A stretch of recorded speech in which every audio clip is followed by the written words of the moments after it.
Welcome to another edition of the Inspired Stories podcast, where leaders share their experiences so we can learn from their successes and be inspired by how they've overcome adversity. My name is Anthony Codispoti, and today's guest is Rachael Nemeth, CEO and co-founder of Opus Training. They provide mobile, multilingual, and media-rich on-the-job training tools for frontline workers, making skill development easier and more efficient. Rachael has an extensive background in the training and operations sector, having led organizations like ESL Works and serving in various hospitality and educational roles. Since starting Opus in July 2020, she has used her knowledge to help companies reduce training time, boost engagement, and empower a diverse workforce. Under her leadership, Opus continues to gain recognition for its innovative, mobile-first approach. She has guided the company to partner with major industry names, further solidifying its role in reshaping on-the-job training. Rachael's passion for simplifying workplace learning comes from her years of hands-on industry experience, making her a trusted voice in training technology. Now, before we get into all that good stuff, today's episode is brought to you by my company, Add Back Benefits Agency, where we offer very specific and unique employee benefits that are both great for your team and fiscally optimized for your bottom line. Imagine being able to give your employees free access to doctors, therapists, and prescription medications. And here's the fun part. The program actually puts more money into your employees' pockets and the company's too. One recent client was able to increase net profits by $900 per employee per year. Results vary for each company, and some organizations may not be eligible. To find out if your company qualifies, contact us today at addbackbenefits.com. All right, back to our guest today, CEO, founder of Opus Training, Rachael Nemeth. Thanks for making the time to share your story today. It's great to be here. Thanks for having me. So, Rachael, you've got a little bit of an interesting work background, several stops in restaurant and hospitality, some experience as an ESL, English as a second language teacher. Mm-hmm. And then you spent a few years as the founder and CEO of a text message-based English language training company. Mm-hmm. Where did your interest in ESL first come from, and how did that spark the idea to start that first company around this whole concept? So I had always been interested in language, in even thinking back to high school and elementary school. I was fascinated by Spanish classes. I spent as much time as I could in those classes. And when I went to college, ultimately I majored in Spanish. But my love, I think over the years, I realized the love wasn't Spanish. It was actually language as a whole. It was just interesting to me and a really fascinating way to get access to new cultures. And so fast forward to when I moved to New York in 2010, I, like most 20-somethings, needed a job. So I started working as a barista just to make some cash. And then I started volunteering on the side to teach English as a second language. So that was really the beginning. I didn't really have, I didn't think that my destiny was ESL, but it was a really meaningful way to connect with other people, to teach, which was a skill that I already had, and to do it in a city that I knew at that point was in need of ESL classes for folks who were studying to pass their citizenship exam, for employees who were in working positions in the restaurant industry who needed to learn English for specific purposes. So the beginning started actually in my own education. And then it grew really to kind of an impact focus and realizing that language could be for good. Got my certificate to teach, and the rest really evolved very quickly from there, from just volunteering into a fully baked tech company. And so you got your certification to teach. Yeah. And then how did you actually come up with this idea to start something that was text message based at the time? It's funny when you think back to how all of these things got connected. There were so many, in retrospect, so many stars that had aligned. And I can't honestly remember in what order they came, but I'll tell you the cluster that happened, which is I was volunteer teaching at a company, a nonprofit bakery called Hot Bread Kitchen. They provided baking training for immigrant women, an upskilling program, and they needed ESL classes. So I volunteered to teach ESL there. Fast forward maybe a year and a half, I actually ended up working there, not as an ESL teacher. Because I had a background in food and in operations, they brought me on as an operations manager. So I sort of put ESL on hold, but it was still a skill that I was using in the workplace, right? My team didn't speak English, so I was trying to help them learn. So I would create all of these trainings that were sort of folded into the daily work of what we were doing. I ended up working there for a couple of years. I left. And right when I left, my father passed away. And at that point, I really just didn't really have it in me to do full-time work. So I took on 3 part-time jobs. I was, wow. In the morning, I was, teaching at a burn and turn ESL school in Times Square. I don't even know if it's still there anymore. In the afternoon, I would pour coffee. I still was a barista. And then in the evening, like 7 to 11 p.m., I would fold clothes at REI. And, but really that kind of mix actually allowed me some time to think and, to kind of try to figure out what I wanted to do. At that point, I realized that what I really wanted to do was pursue ESL full time. The spark for ESL Works actually started when I got a call from the executive chef of Gramercy Tavern, Mike Anthony. And he said, I hear that you have experience in restaurants and you know how to teach English. Do you want to come teach English to my kitchen team at, the arguably one of the best restaurants in America? And I said, sure. And I was in this kind of period in my life where I was really feeling like taking on any risk was fine, Wasn't a whole lot to lose at that point. Not really. And so I'm pretty sure that I filed for the LLC for ESL Works within a week. I remember texting my family and saying, I need a name for this company. And I remember my Aunt Vicky saying, what about ESL Works? And I said, that's it. That's what we're going to call it. I still give her credit to this day. And that company, that the beginnings of ESL Works was not as technology, it was as consulting. I started with just myself teaching English classes in restaurants. I realized I needed to scale it. So I hired teachers, I contracted teachers to come in and help me teach other classes. And then ultimately I brought on a team of about 8 or 9 people. We can get into the tech story later too, because there's a whole other side to it. But that was really the beginnings of ESL Works. Is it worth getting into that tech story, or should we move into so yeah. What happened? How did it go from this consulting business into something that was text-based? Was it just this desire to want to be able to help more people at scale? Yeah. And I was raised in a family that was entrepreneurial. So I was always thinking about ways to grow this business. I was excited about it. I always wanted to own a business.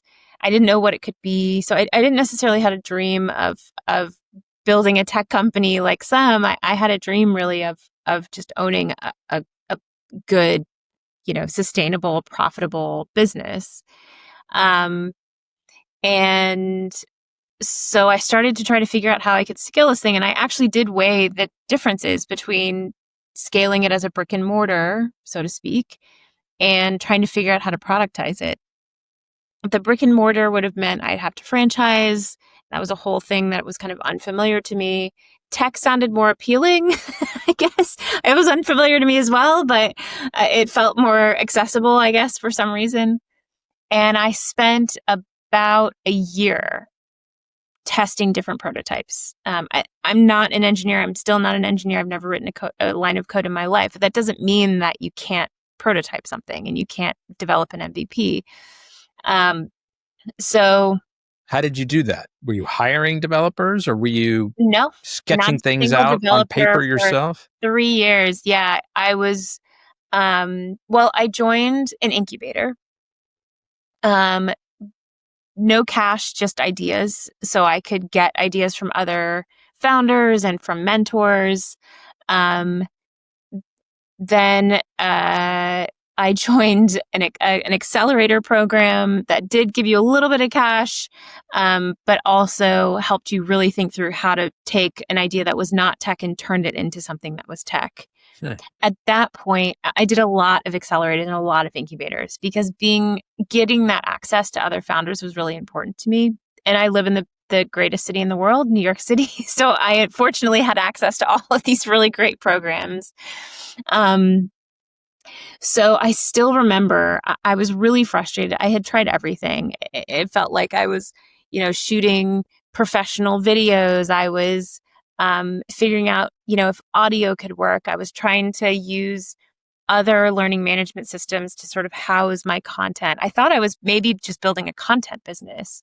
Mm. And then remember, in parallel with this, I'm also just like paying rent with this consulting business, right? And so I had access to hundreds and hundreds of working people who were looking to learn English. And so I would use them to kind of get feedback, right? And on the ideas that you were developing. I would go build with them. I'd say, hey, what do you think? I speak Spanish, and the majority of our students were Spanish speaking. So I was able to connect with them and say, what do you think? What feels good? What works? What fits into your life with second jobs and kids and commutes and all these things. I mean, what you're describing so far sounds pretty incredible, right? You're in the greatest city in the world, as you called it, New York City. So you've got access to all these other great entrepreneurial minds who are able to give you feedback. And then the other part that I think a lot of people miss in their startups is this idea of sort of field testing. Right? It's like they sort of do it in a bubble. Like, I think I understand the problem. I'm just going to go solve it, but without getting feedback from the people who would actually be using it. But now you've got hundreds of people that you can do that with. All right, let's hear where this goes. Too, right? And don't overblow it. I feel like so many people will say, well, I'm going to build an app. And it's like, well, okay, well, the app is just the delivery mechanism, but what's the idea? What's the experience? What problem are you trying to solve? So at this point, I knew I needed to deliver quick lessons to individuals who were working. I remember it was a Saturday. I was sitting in my apartment. I was very frustrated. And at that point, I thought, I've just got to give up. I've spent over a year on this thing trying to figure it out, and I can't figure it out. Maybe I'm just not cut out for this. And I thought, I'm going to give it one more shot. So I created this really quick video in Canva or something. I can't even remember. It was like me, pronouncing the English alphabet with like a voiceover over some visual. And then I made a quick quiz on Google Forms, and I texted it out to all of our students on WhatsApp. And 80% of them responded and wow. watched the video and took the quiz. Wow. And that was it. I realized very quickly that I wasn't building a content business. I was building a business that was trying to deliver training that was accessible to individuals who didn't have access to computers and maybe didn't have access to cell phones that could download an app at the time. This was 2014, 2015, okay. So this is a while. Because I was going to ask, you've got, stuff like Duolingo. Oh yeah. Now it's all over the place. Now it's different. Back then it was a different story. Okay. And back then it was SMS and WhatsApp, So you send out this quiz, this quiz via text message. You had 80% of the people not only watch the video, but take the Take quiz, it. which is just unheard of. Yeah. And so how did you go from there into, now I've got this idea, and it's a relatively simple framework. How did you get people to pay for it? Really simple. Well, remember, we'd already had paying customers. They were restaurants in New York City who were Right. subsidized. It was the restaurants that were paying for this service. You didn't have to get all the individuals to pony up their credit card. No, and we still to this date don't. It's always an employer-sponsored program. Now, obviously, Opus is a very different company than ESL Works was, but at the time, it was really important from an impact perspective that the pitch wasn't, well, your employees pay for this. This is actually going to help you build a better business by offering work-specific English training to your team. So we didn't really pitch it that much, to be honest. We just sort of slipped it into our curriculum. And so we would, send weekly videos, and then it was daily videos, and then it was daily quizzes. And then it was sending audio files and then it was asking students to send us audio files. And then it was us pretending that we were robots grading their audio files. Just so you seemed more high tech than you actually were? Exactly. I promise you, we had no coders for many years. It was just teachers who were responding to students. But it was really about that idea of just-in-time training. It was about learning in the flow of life and of work and being responsive to the needs of students based on what their personal preferences were. We had some learners who were really active, others who could only respond once a week. And we didn't really try to put everybody into the same mold. Instead, we said, well, let's try to flex this depending on what people want. So, that was at least 2 years of developing that prototype. And then it must have been 2017 at that point. So this is my dad dying was like a big catalyst for me. And that was in 2013. And everything sort of happened very fast that year. And then those 4 years was really kind of growing ESL Works into this kind of blended tech company, that was kind of a fake tech company at the time. Anyway, I actually did pitch for investment with a big New York City accelerator, got our first big investment.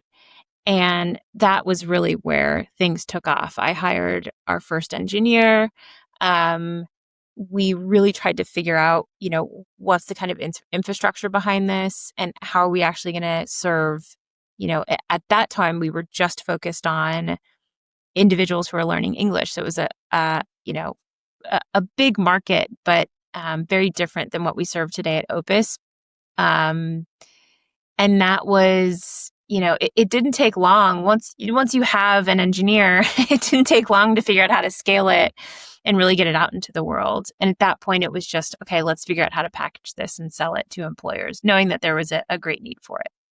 So did ESL Works sort of morph into Opus? Like, did you sort of wind down ESL Works as you were spinning up Opus, or does ESL Works still live on today? No, ESL Works does not live on today. What happened was that in 2019, we were really ready to take off. I was raising my first round of capital, a pre-seed round, angel investors and one, New York City VC fund. And so come December, I think we really were starting to turn the corner on this fundraise. Again, I had never fundraised in my life. I didn't know what I was doing. And crazy to think that that's 2019 and how far we've come. Got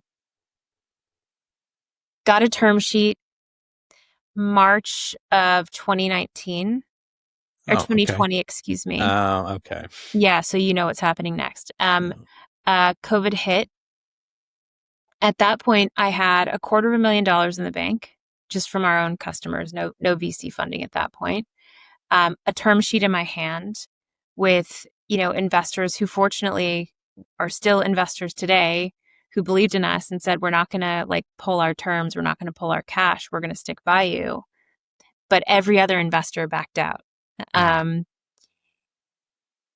the same time, frankly, I was thinking about this funding, but I was also just thinking about the world possibly coming to an end. We all felt that way. We didn't know what was going to happen next. I was trapped in my New York apartment. I called all of our customers and I said, I know we can't be super helpful right now. I know ESL isn't what you need in this time of strife and struggle. And they said, no, but you're the only one who can reach our people. Remember, at this point, restaurants were open. Businesses with frontline teams were open. And all of these legacy systems, of which many businesses in America are still using, use email as a primary means to access people. Well, I can tell you from experience, having been a manager of many of these businesses, no employee checks their email. Those are burner emails that are used to log into those systems and they never check them again. But we had everyone's phone numbers. So they said, can you help? We just need people's phone numbers and you have the most up to date. That sprung an idea where we said, well, let us help by at least delivering like notifications to your team about updates on COVID and how to stay safe while they're working. So I actually pivoted the entire business. I called an investor. I said, I need help. He said, I'm all in. What do you need? And I said, I don't need money right now. I need people. At that point, he had actually just sold his business, which meant he had a lot of engineers who needed a job. And so I brought on, 5, 6 volunteer engineers to help me sunset ESL Works and build a free public initiative that was called Stop COVID.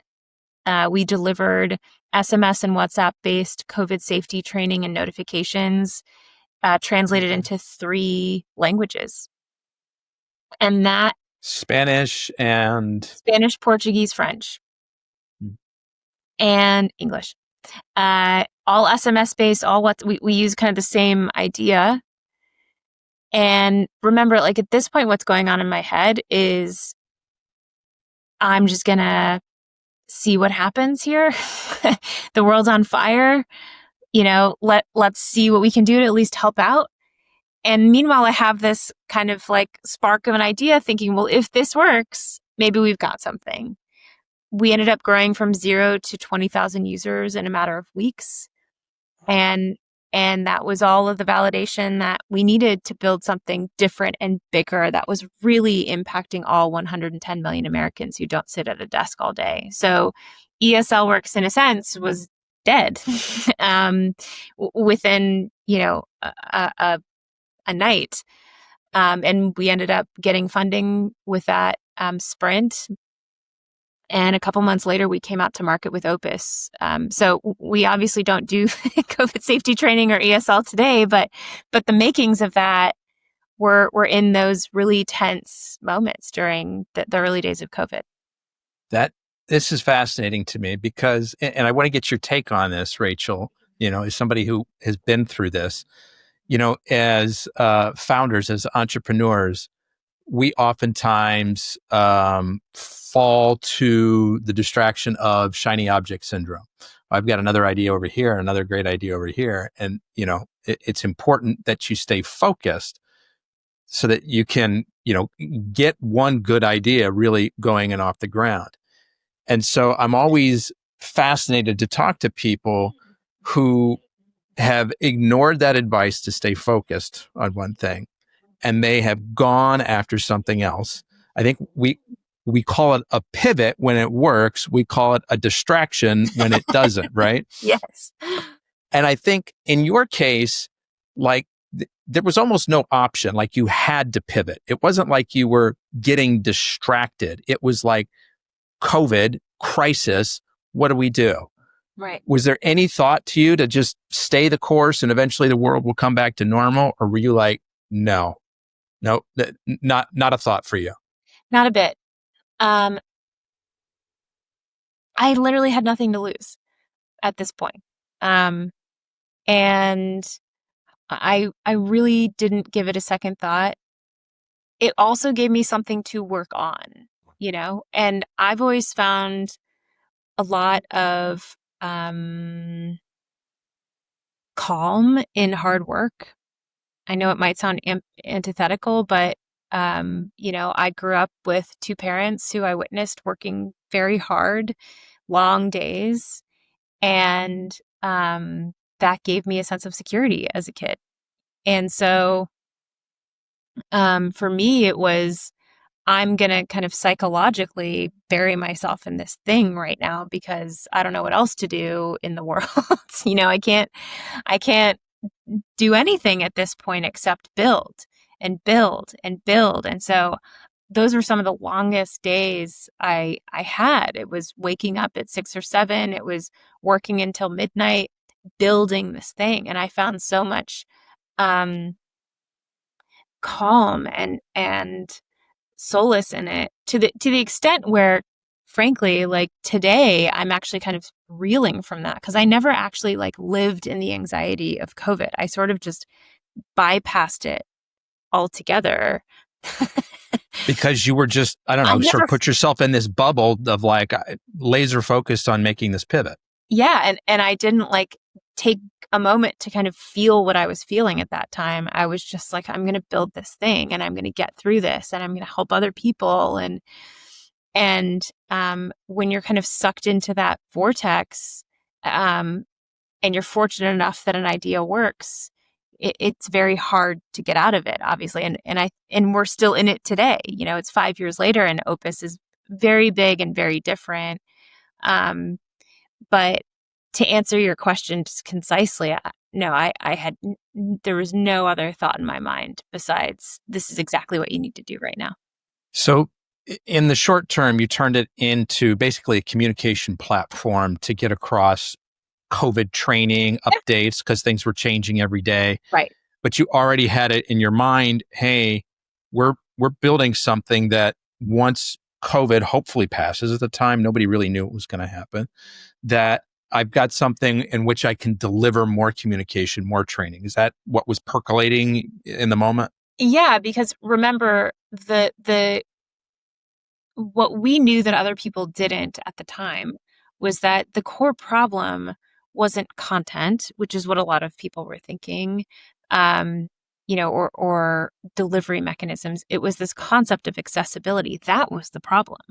No one was saying, well, what is it like for people to stand on their feet all day and be distracted because they're thinking about picking up their kids at the end of school and not being charged by the daycare and having to navigate the New York City subway system. At the time, we were only in New York. And worrying about their next paycheck and trying not to be late for their third job. When you put into account all of these different factors, that concept of accessibility gets really big and it's a very hard problem to solve. And it's really not as simple as I'm going to build an app. It has so much to do with every nuance, things like, I'm kind of fast forwarding to Opus today, but, if somebody didn't graduate high school and maybe, it is kind of uncomfortable in learning environments, how do you make that environment comfortable for them? If somebody maybe can't see very well and prefers to listen to their training, if someone actually does want to switch back and forth between, one language, Turkish and English, depending on how they're feeling that day. If someone wants to, I could go on and on and on, but the point is that this concept of accessibility was what I was obsessed with them and still what we're obsessed with today at Opus. And I don't mean by the kind of standards of, like ADA necessarily. I mean about like the standards of the working American adult. And so the makings of Opus as it is today were really founded in that concept of accessibility and kind of erasing everything else and saying there's 1,700 other systems that are trying to deliver communication and training and they've got it all wrong. So to put it bluntly, we just decided to burn everything to the ground and start over, because we couldn't take any inspiration from any other platform, you know? So I understand at least part of what you're talking about here. You're like, hey, none of these frontline workers are checking their email address. That's just not how they communicate. They're not in their inbox. Text message, absolutely. So that's going to be part of how we're sending out information updates, getting them to come into our app. Aside from that, Rachel, what else is it or was it that all the other delivery platforms were getting wrong that you guys figured out? The same thing that they're still getting wrong today, which is you have to be eagle-eyed on your end user. And there's all of these different platforms are focused on everyone, the majority of whom are desk workers. And that only makes up 20% of Americans. And so what we have found, and frankly, what I know to be true based on my own experience in management positions, and in positions myself being a frontline team member, is that all of these platforms were built for desktop users and English only and email only users. And then they were repurposed for the deskless worker, which makes no sense. And so some of the other things that really make Opus as it is today different is that Opus is really meant to be a real-time learning platform or just-in-time learning platform. And I think there's an important component here. A lot of people hear that and they think, oh, micro training, just like Duolingo. But if you use that as an example, Duolingo is still helping you build toward an immense goal of being fluent in another language. So I think micro training is sort of a misnomer. This is really about how do you get the right information to the right person at the right time in their employee life cycle. One example of that might be, a new hire getting up to speed within 3 days so that she can get to work and feel confident in what she's doing in, a retail environment. Or maybe it's somebody who needs to learn all of the Christmas specials in a week so that they can get ready for Black Friday, at Best Buy or what have you. So, and so, sorry to cut you off, Rachel. I'm trying to wrap my head around this. So in that retail environment, your platform, Opus, is delivering training, whether it's audio, video, however you guys have, whatever options you've made available. And then are you also quizzing that employee, kind of borrowing from what you guys were doing at ESL Works to sort of verify that, okay, they paid attention to that material. It seems like they've got a command of it. Yeah. So from an approach standpoint, there's a couple of things to know about Opus. The first is that Opus is a training platform that delivers training. Now we don't use SMS and WhatsApp. Now we actually have an app and lots of engineers who helped build it. But Opus delivers shift level learning to employees at the right time in a sort of kind of like TikTok or social media style learning experience. So it's short format. It can be stacked up. So it's longer form, but the point is that you're learning in these kind of moments so you can take what you learned back to work. Yeah. Well, what makes Opus really special is that we never make the promise to employers that we're going to digitize all of their learning and digitize all of their, employee experience. Because that's what we know that's different, is that real learning happens on the job when you're in the front line. It doesn't happen sitting in front of a computer. So if you are working in a manufacturing plant or in a car wash or in a restaurant, the best learning happens shoulder to shoulder. So we've actually developed technology that can help you track those shoulder to shoulder moments, the good stuff, right? The stuff where I need to know how my team lead is training my employee on how to fry the French fries, and I need to track how well they're doing, both parties.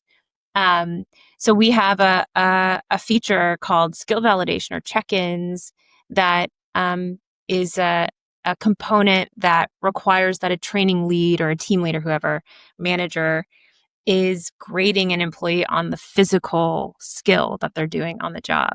And all of that gets pushed upstream to the employer so they can understand the efficacy of their training overall, not just who's completing that quiz. Like, of course we do quizzes, but that's not really the meat of how you understand how your team is actually performing.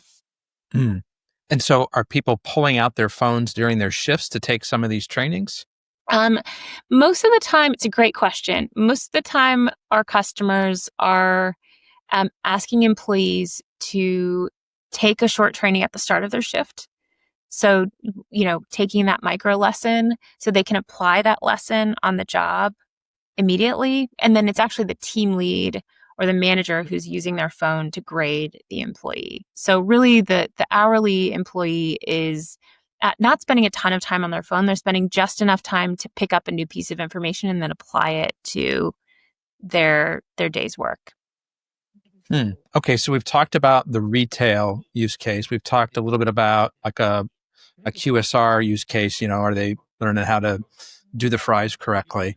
What are some other industries that you guys are serving?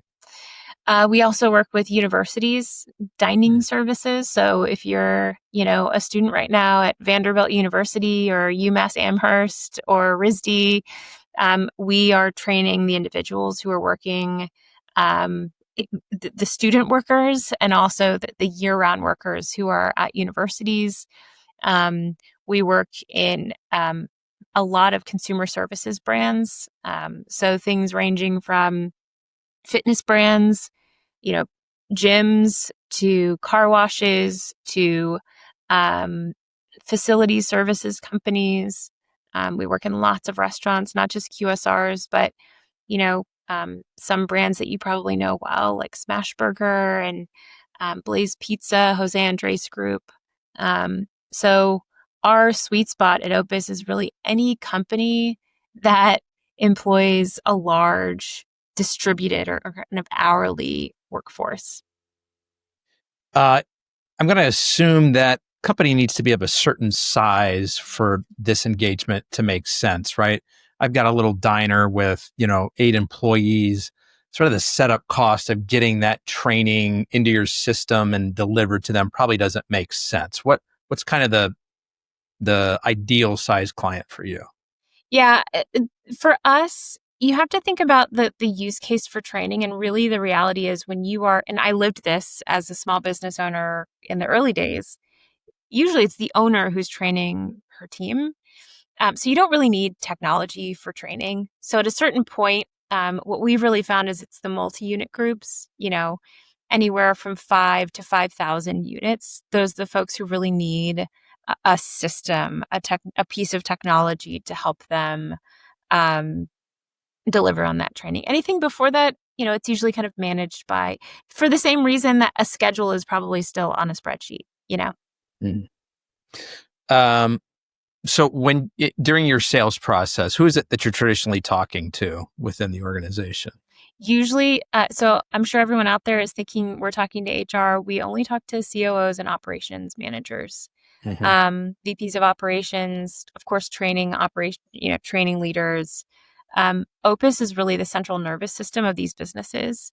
Training touches every department from marketing to operations to sales, et cetera. And so it's really important that we're having that conversation with the COO because we can actually show that Opus can have an impact financially on these businesses, saving them a lot of money in labor costs, but also in things as simple as just eliminating paper printing. Yeah. So the operations side is who we're selling to. And what's the biggest hurdle for you to overcome in that process? Like, where do you get pushback from folks? What's the piece that they need help kind of understanding? On the sales side in particular, for the first time, it's so funny. I have to really spend time kind of reminding our team that what we are doing is very different than what's out there, even though we consider it just commonplace. Even you and I, Anthony, and we're like, yeah, of course it's obvious to do it on your phone. It's not so obvious to the hundreds of thousands of businesses in the United States. So some of that comes around to leaders understanding that their team needs to learn in a different way, but not quite being able to envision how that works. Like, what, you're telling me my team has to use their phone? I've been telling them not to use their phone for the last 5 years. Well, when you say, listen, they're actually already using their phone. They're checking their schedule. They're checking that text message you sent them. They're used to using their phone in order to interact with work. You just have to set in a best practice so that they can sort of learn more comfortably. One of the biggest mistakes that an employer can make is sending someone home to train. It's a complete waste of money. Not only is it's not fully lawful because federal law states that you have to pay your employees to train them, but it's also just a function of that kind of blended learning experience that you and I were talking about. Learning on the job means that you have a better outcome for training. So with these kind of micro moments on your phone, you get two things with Opus. The first is, I know and trust that my team is going to learn this thing because it's in a format that is accessible to them, in the language that they prefer, in a modality that they prefer. And at the same time, I know that it's not going to cut into my labor costs. So they're not going to sit around and watch a 90-minute video and then get to work. They're going to take a 5-minute lesson and then get to work. It's very different than the way I was learning, 15, 20 years ago in an office with like cobwebs and a broomstick on the on the left-hand side. It's just not feasible anymore. So I want to talk about data for a second. And I'm thinking I've got sort of two different lines of questions here. During the sales process, what kind of data can you share with your prospect to say, hey, this is making, I don't know, a difference in work efficiency or economic output or reducing turnover or whatever it is? How do you paint that picture with numbers for them? Well, I'll start by saying it depends on what problems they're trying to solve. I think the age-old response is, well, how are you reducing turnover? I never have those conversations with employers because the dirty little secret is none of them are actually tracking it. Name any business who employs hourly workers in the United States, and I guarantee you that they are not tracking all of their turnover. They're either tracking the turnover of their managers and not their frontline teams, or maybe they're tracking the frontline team, but they're only tracking the folks after they've completed their first 90 days because the turnover in the first 90 is so high. So we call those ghost employees, the employees who never really get tracked. So what we really focus on is where are the employers actually benchmarking today? And a lot of it is, how can I save time, save money, or make money? So I'll tell you a story to kind of articulate some of the things some of the ROI that we can get. I was talking to you about real-time learning with Opus. One of the things that we do that's really special is Opus integrates with 50 different platforms and more coming in 2026 that can help you train your team in response to what's happening in your business. So we work with a large fried chicken brand called Big Chicken, Shaquille O'Neal's fried chicken brand, and great chicken. But they had an issue. Their issue was order accuracy. And more specifically, the Shack sauce wasn't making it into the bag when delivery orders were going out. Well, that's actually a big deal for a fried chicken brand. If the sauce doesn't get with the chicken, then you're losing the whole experience. So they said, we need to solve this. So what we did is we integrated with their customer feedback platform called Ovation, but we can hook into Google, Yelp, what have you. We were able to use our AI in order to analyze that data, identify which locations had the issue, what in particular the issue was, to kind of validate what they thought the issue was, and then deploy a recommended training. As a result of that, within 30 days, they reduced this accuracy issue by 70%. Wow. So this is about focusing on the immediate issue that the employer has and being able to reduce it as quickly as possible. I have another customer Bahama Bucks, it's a 116 unit shaved ice brand in Texas. They're really focused on growth, and it's important to them that they're attracting more franchisees. Well, for anyone who's listening, if you're a franchisee, you know this. If you're not, you don't. Franchisees are business owners, and they're looking for efficiencies and profits. So Bahama Bucks is a very efficient business, but they wanted to show that they could decrease new hire ramp time, because the faster, a 16, 17-year-old can get out on the floor and make shaved ice, the more efficient that business is, right? Less training time, less overhead, because I don't have two people serving a customer. I have one person serving a customer. You kind of remove that trainer. We were able to reduce their new hire ramp time by 25%. Uh-huh. So this is, you see where I'm getting at, where we're really focused on that kind of real-time business problem and a real-time training solution, and linking those two together to solve it specific to that business. Are there ever times where you're working with a client or talking about working with somebody and they like the idea of what you guys are doing, but maybe they don't know specifically where their issues are? Like the two examples that you gave me there, it was like they came to you with a very specific problem and said, how can you help us? Yeah. That's a lot of what's next with Opus. And that's what I'm really excited about in the coming year. We've always been an AI native platform because we originally used it 5 years ago for proprietary translation technology. Then we used it for content development. We don't have, unlike other systems, we don't have a big old library of stuff. AI can do a lot to help you build and deliver training quickly. We have our own instructional design assistant and AI agent that's kind of helping give you tips on how to build better training. And then what I just described around AI anomaly detection and intervention, our intention is to platform onto other systems like a point of sale system, a scheduling system, your secret shopper program, your insurance claims, platform, to be able to pull in that information when you need it, identify the issue automatically, issue a targeted, recommendation for you that you can deploy again using AI. So, and I want to mention this because there's a whole other issue in these businesses, and these issues kind of compound. Most of these businesses, multi-unit operators in the United States, have one, maybe two trainers if they're lucky. These are 4, 5, 600 unit businesses. They don't have training teams like Walmart, where they've got like one trainer for every 5 locations. These are businesses that are big and emerging, but are not increasing their training overhead as they scale.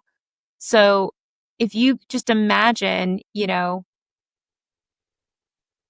Lucy, the trainer, is really strapped for time. She doesn't have time to be thinking ahead. So you need to put Lucy in a position where she can, which is what AI can help support. Interesting. And so when you go into these multi-unit groups, like a restaurant, I'm going to assume it's the franchisor that becomes your client and they deploy it out. Is there ever like a multi-unit franchisee owner who comes to you and says, I want to put this in for my 50 McDonald's? Yeah. We work with large multi-unit franchisees as well. We work with a large Five Guys franchisee called Life's Food, excuse me. It's the ones that are large enough that they're already kind of operating like their own multi-unit business as well. But 95% of the time, we're working directly with the franchisor. The reason for that is one of the most important components of franchising is brand standards. And what's the link between brand standards and execution? Training.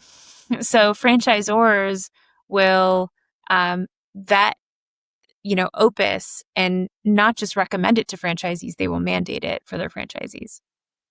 So when we first started talking, it was clear to me, I think I'm correct on this, that you guys in the early days, you were making all the training when it was about COVID or whatever else. Yeah.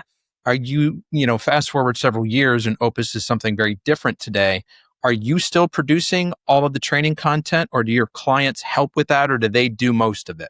They do all of it, and They it's do all all of with it. AI. The um, I think long gone are the days of big libraries of content. Frankly, my view of the world is that I think modules, courses, lessons, that format will be gone in 5 years. The way that people actually learn on the job is through conversation.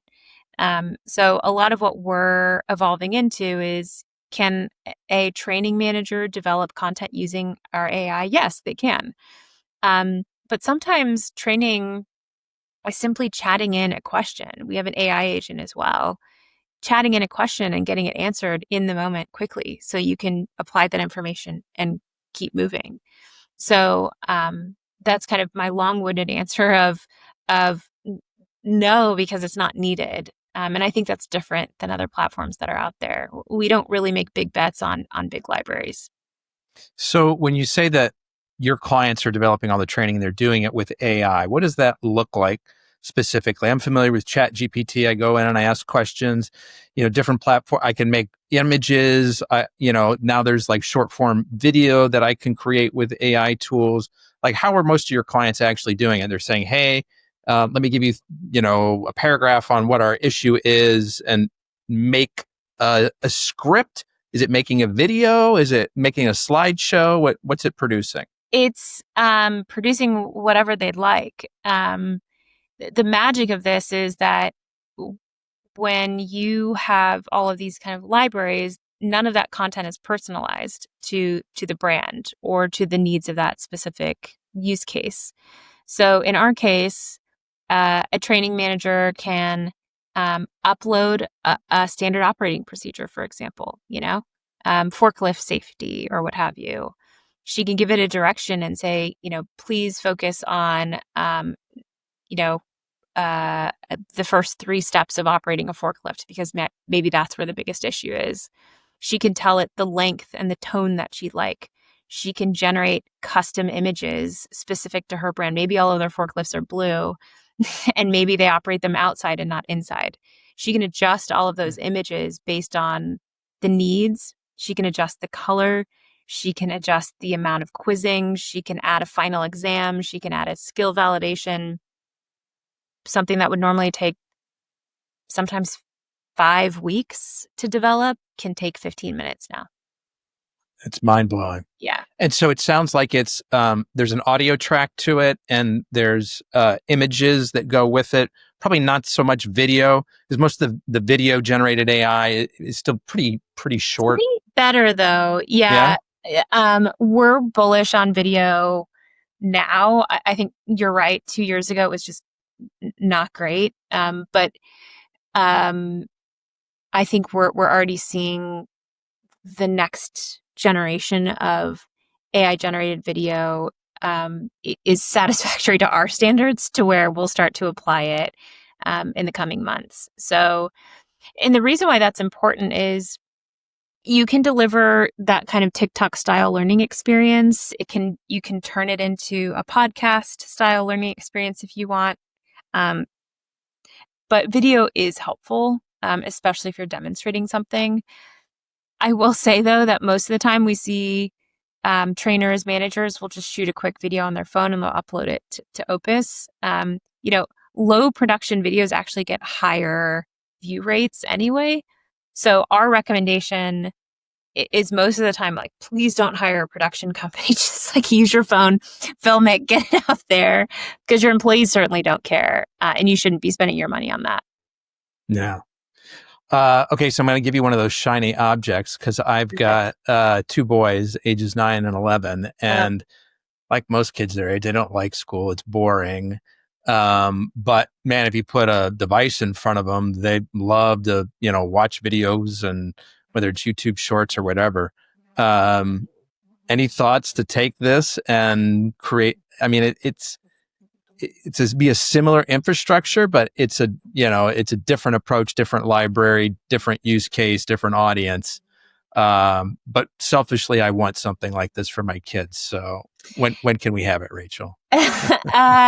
We've definitely thought about it, but we're not entering that territory anytime soon, unfortunately for you. But I can tell you that we will probably train your kids when they have their first job at Baskin Robbins. We hear this a lot. A quarter of our customers come from managers and users referring us to a new employer or to a friend. We actually just the other day met a very large American company because the regional director's daughter is training on Opus at her first job right now. Okay. And she came home and she said, "Hey, Dad, like, look at this cool thing that we're doing at work to learn how to, close the register or what have you." And he said, "I need this for my team." And his team is not a team of 16 and 17-year-olds. It's a team of 40 to 50-year-olds who are sales managers out in the world. So for us, it's really, we're very focused on our mission of supporting working people, because for us, it's really about creating a world where every frontline worker has a good job. And a good job means you have more access to economic opportunity, whether that is getting a promotion or getting a raise or maybe moving on to your next job.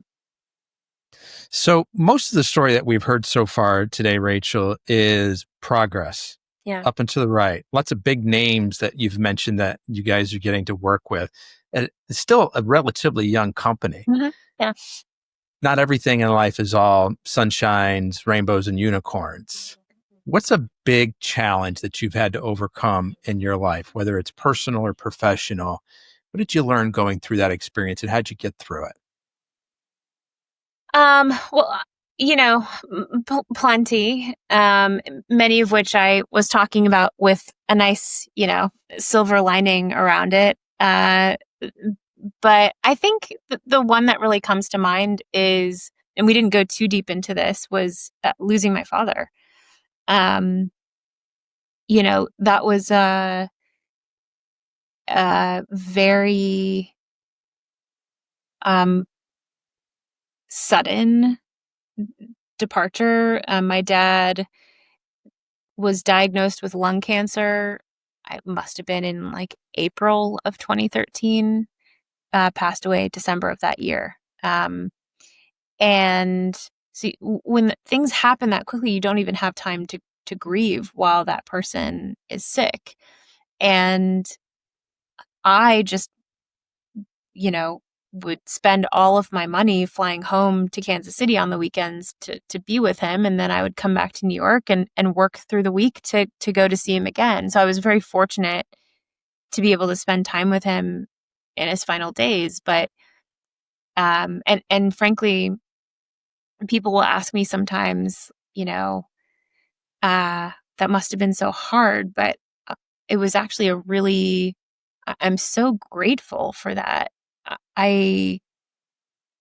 Not everybody has that opportunity to spend time with a parent when they're sick. And, but I think the real challenge was after losing him, and realizing you have to kind of live all of these moments of your life without that person celebrating them with you. And so in order to kind of grieve my father, I worked. I didn't go to therapy. I didn't do anything like that. I got, an executive coach, which was kind of a form of therapy. But it was years of grieving and in many ways, like, maybe not in the most, no grief, I think, is the actual normal or kind of prescribed. It kind of depends on the person, but I still remember, like, when I was working at ESL Works, when I was building that business, And this is what I was telling you earlier, Anthony, that some things, when you remember them, you don't remember what order they're coming in because they all come in at the same time. I'm just remembering now that when I first started ESL Works, the kind of consulting side, I was still working full time in restaurants. So I was building both at the same time. And I still remember I was so kind of immersed in ESL Works, and I was working full time opening restaurants. And I just remember, and it was like 3 years after my dad had passed away, just kind of losing it one day, and trying to explain to my boss that I was like grieving my father, and him not really understanding, even though it was 3 years later. It takes time, and you have to live in that grief. And I just didn't allow that for myself. And I'm obviously, I'm on the other side now, but it took a long time for me to live through that and to kind of allow his death to be a part of my life. But I also think, it's like that moment is a lot of what like shaped my entrepreneurial spirit, because I kind of had nothing else. I just had this thing that I was going to focus on and build so I could kind of zone out from this experience. So I think I didn't really let myself believe that I had it. I don't want to, I'm trying to be careful with my words, but I started out by talking about what a gift it was to like be able to spend time with my father. And so I never felt like I kind of deserved to grieve because I had this kind of very sweet final moment. I was there the night my dad died. We were all around him, my whole family. I can't even just express how grateful I am for that. And so I left that thinking like, well, I got this, so I should just, suffer through the rest. I'm not sure if that makes sense, but Yeah, I think what you're saying is you had this beautiful goodbye where you were with him when he took his last breath, and maybe that's all you could have really hoped for. And so now it's like back to life and suck it up. And, yeah. And then, you had all your work to kind of keep you distracted. As you look back at that grieving and healing process, knowing what you know now, would you have handled it any differently? Yeah. I don't think that I would have worked any less, to be honest, but I think I would have prioritized therapy and talking about it.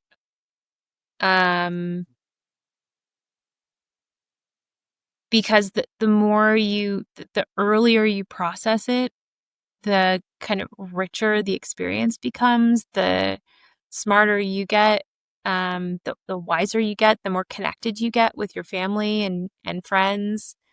I had no other friends who had lost a parent. So I felt like they didn't want to talk about it.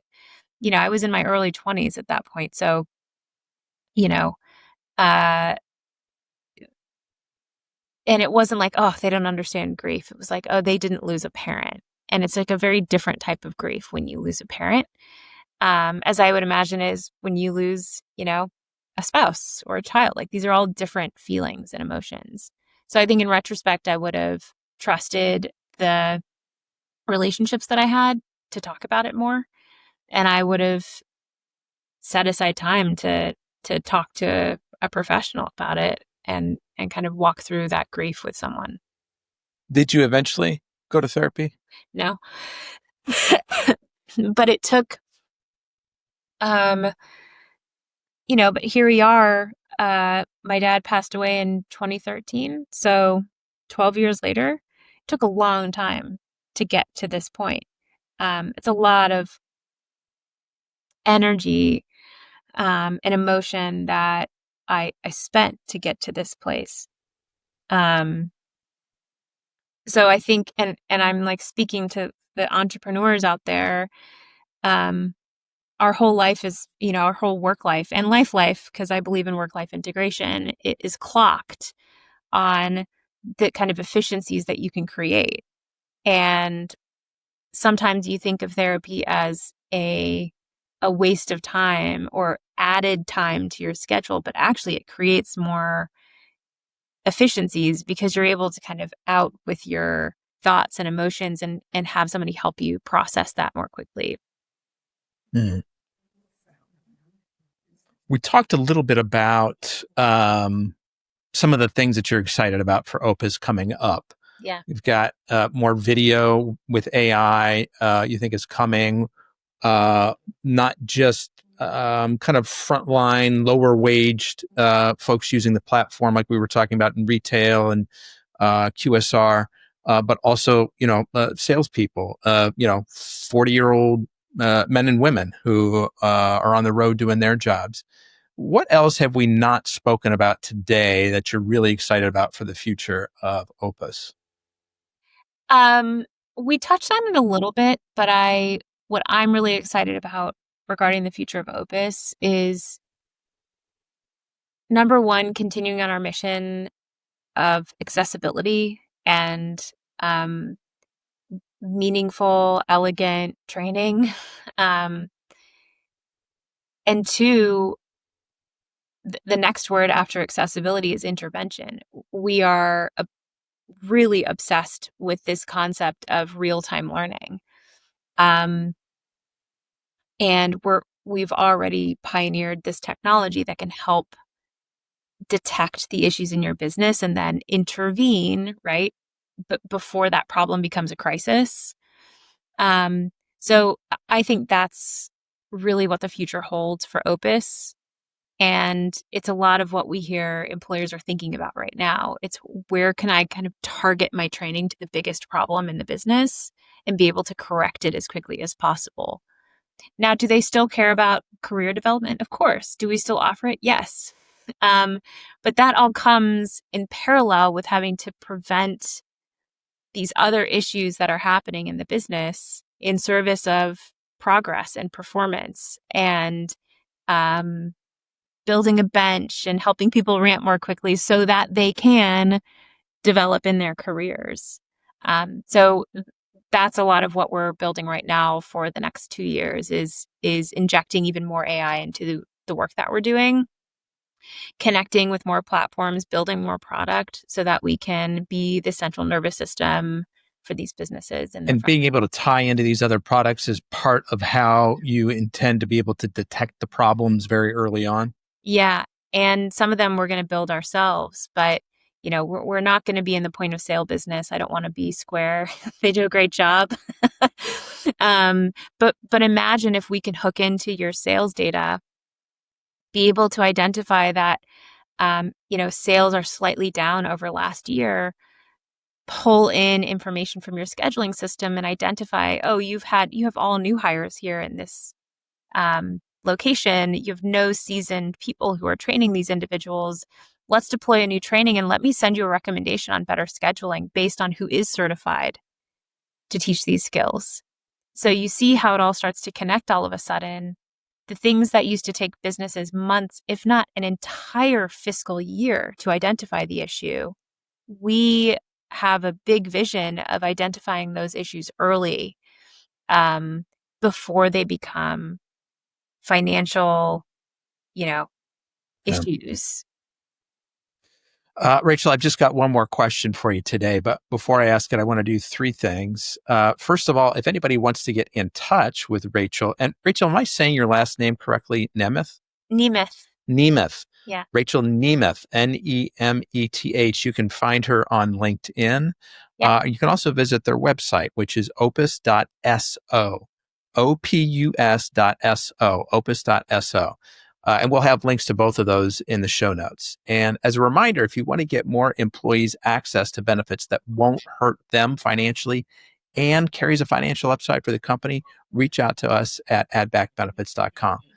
Finally, if you take just a moment to leave us a comment or review on your favorite podcast app, you will hold a special place in our hearts forever. So last question for you, Rachael. A year from now, what is something that you hope to be celebrating?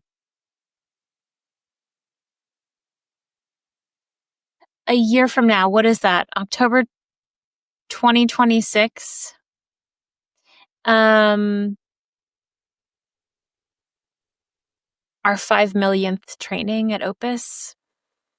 I'm really excited about the year ahead. There's a moment in the business where you really can see and feel that you've caught the wave, and we have. And I'm just really looking forward to the kind of the level of impact that we can make over the next year. And I think we'll be able to do it very quickly. So that's the win that I'm waiting for. Rachael Nemeth from Opus Training, I want to be the first to thank you for sharing both your time and your story today. I really appreciate it. Thanks for having me. Folks, that's a wrap on another episode of the Inspired Stories podcast. Thanks for learning with us today.